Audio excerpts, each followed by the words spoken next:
What I'm about to say is going to piss off a lot of people.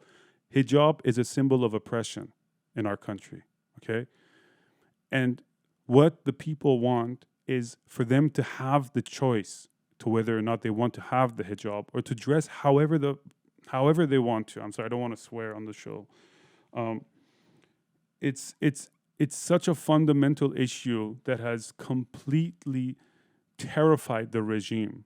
And now when the women are protesting the street, even now when they're walking around in the day without their hijab, like the police like don't have the balls to do anything to them anymore. This is like, it's amazing how and it's very sad because the death of Mahsa Amini wasn't the first. There have been many people who have died at the hands of this regime, my father included. So many people who have died at this hand of the regime for the ideals of a better tomorrow, of a better future, of a better country. And she won't be the last either, unfortunately. But it's brought people to this point of realization that what we want and what our demands and desires are much bigger than this. It's not about just now that we get rid of like mandatory hijab. It's going to be much, much bigger because people have realized that if we give in to this oppression, we're going to have to live under this shadow of evil for the rest of our lives.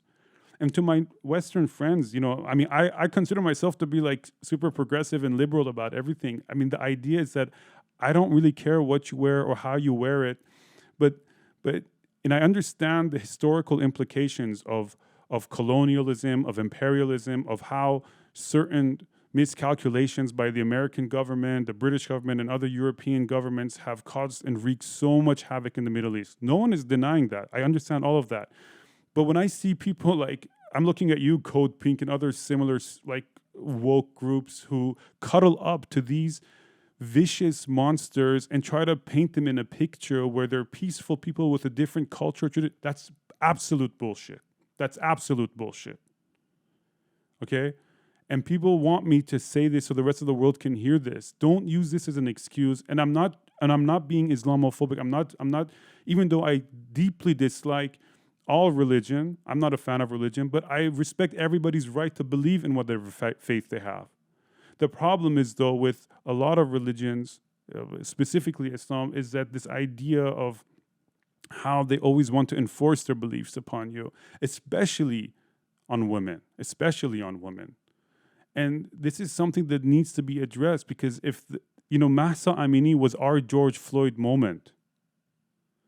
And what did George Floyd do? It brought so much awareness to the issues, the systematic racism, and all these other important issues that people need to talk about and how to resolve them. I know there's a lot of, and I know it's a very divisive subject, and I don't want to get into that, but it's the same idea of raising awareness. It's good that people have a conversation, a healthy conversation, without being divisive.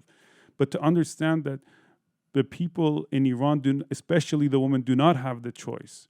They by law, they're so far behind in terms of the men. So when Westerners condone and normalize that behavior, life becomes much more difficult. So if you are a true feminist and you're not speaking up right now against what's happening in Iran, you're a complete hypocrite.